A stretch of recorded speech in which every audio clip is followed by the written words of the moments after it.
Bonjour et bienvenue dans l'émission Vivre comme tout le monde, ou presque. Au sommaire aujourd'hui, nous irons à la rencontre de jeunes qui ont décidé de créer leur start-up pour recycler les pièces automobiles et se rendre utiles pour les personnes en situation de handicap.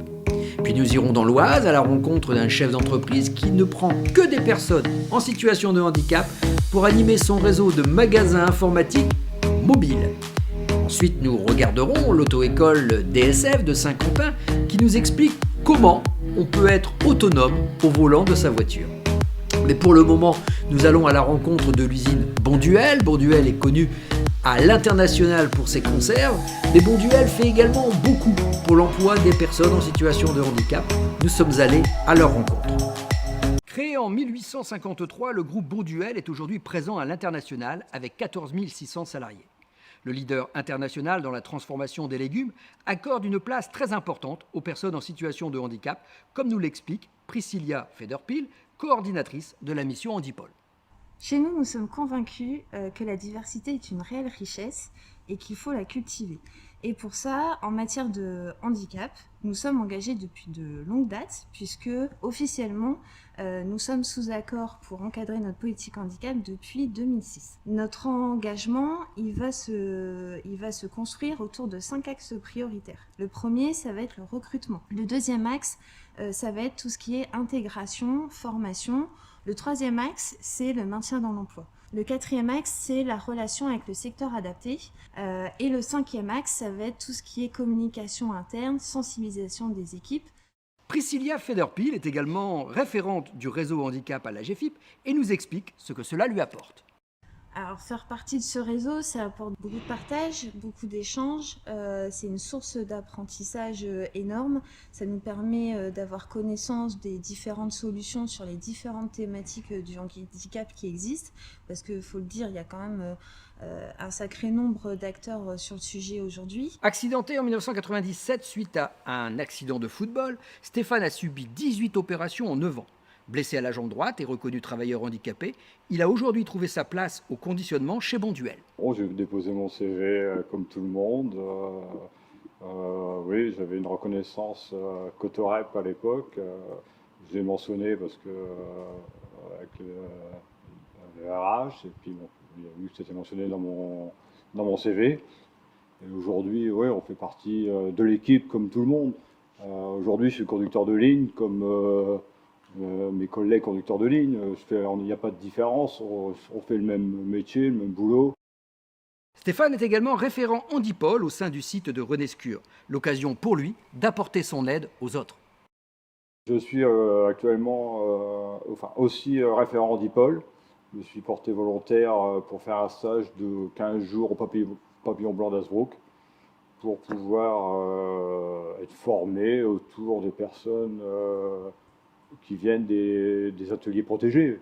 Mais après que c'est acquis, c'est acquis. Ils n'ont plus besoin de moi. Vous savez, c'est ça, il faut prendre le temps de leur expliquer. Mais après, c'est du bonheur. C'est du bonheur.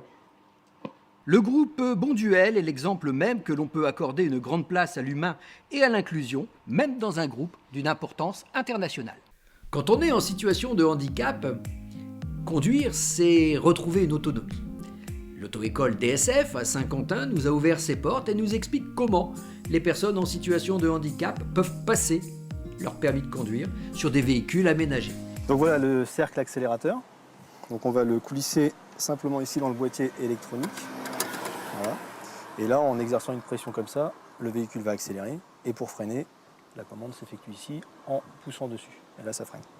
Alors on peut aussi, sans utiliser le cercle, utiliser ce qu'on appelle le tirer-pousser. Donc c'est la manette qui est ici, qui a une double fonction. Donc en tirant vers le volant, ça va accélérer. Et en appuyant vers le bas, comme tout à l'heure, ça va freiner le véhicule. D'accord ? Ensuite, on a d'autres équipements. On a ici le pédalier qui permet de faire accélérer avec le pied gauche, pour ceux qui ne peuvent pas utiliser la jambe droite. Donc on le fixe tout simplement ici sur le plancher. Et là, la pédale de droite est bloquée, et avec la pédale de gauche, en fait, on accélère. D'accord ? Donc il faut s'y habituer, mais on trouve rapidement ses repères en général. Ensuite, on a ici la boule qu'on peut mettre au volant, donc à droite ou à gauche, hein. Ça se monte comme ça, on le serre. On va ensuite placer ici la commande satellite, donc qui va permettre à la personne d'actionner tous les accessoires.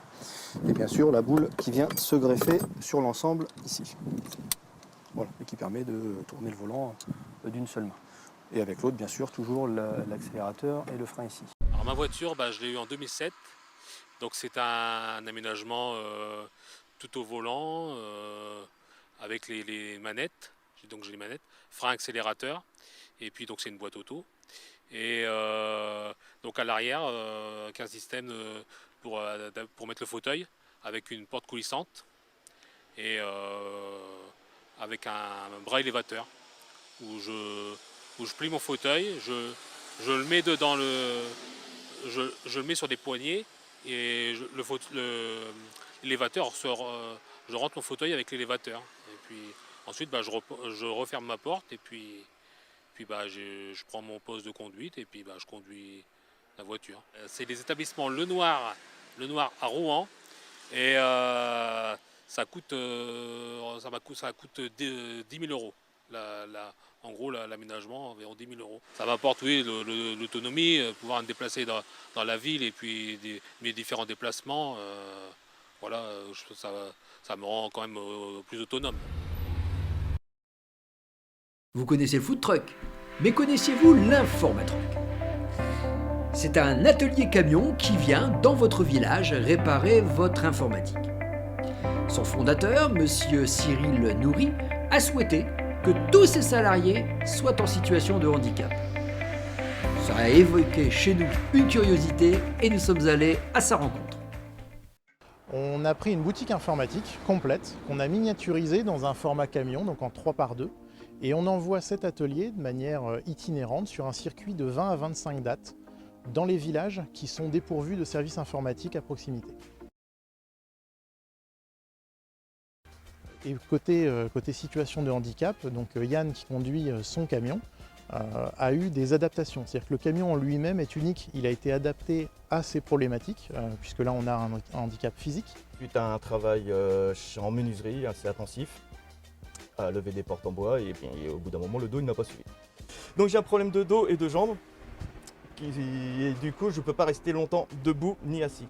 Donc il faut vraiment que j'alterne entre les deux positions. Donc comme vous allez le voir après, j'ai la position haute pour travailler et juste à côté j'ai exactement le même bureau mais en plus petit pour rester en station assise, quoi. Autrement tout est aménagé pour que ce soit à proximité. Là bientôt je vais avoir quelque chose pour installer les PC et pouvoir les prendre à hauteur.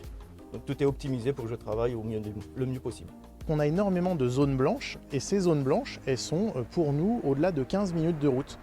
Dans l'Oise, ça représente à peu près 80-81% des villages et ça oblige les gens à faire beaucoup de routes pour venir réparer leur ordinateur. Donc la plupart du temps, ils ne le font pas. Je suis tombée en panne d'ordinateur.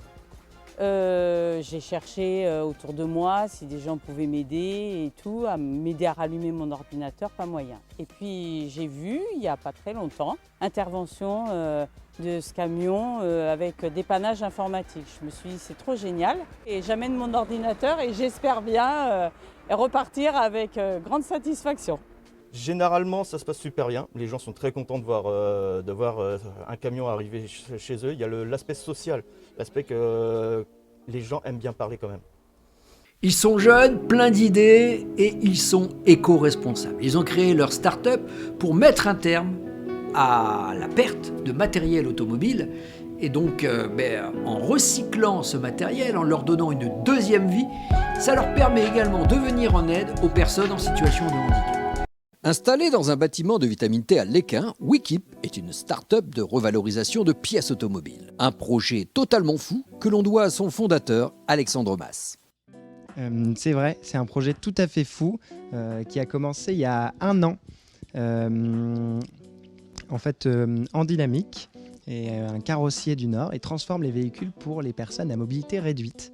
Et ils se sont rendus compte que lors de la transformation des véhicules, beaucoup de pièces étaient déséquipées.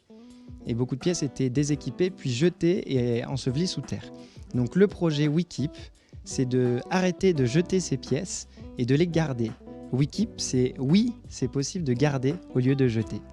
Vous avez combien de personnes aujourd'hui qui ont rejoint votre société? Alors aujourd'hui, nous sommes 4.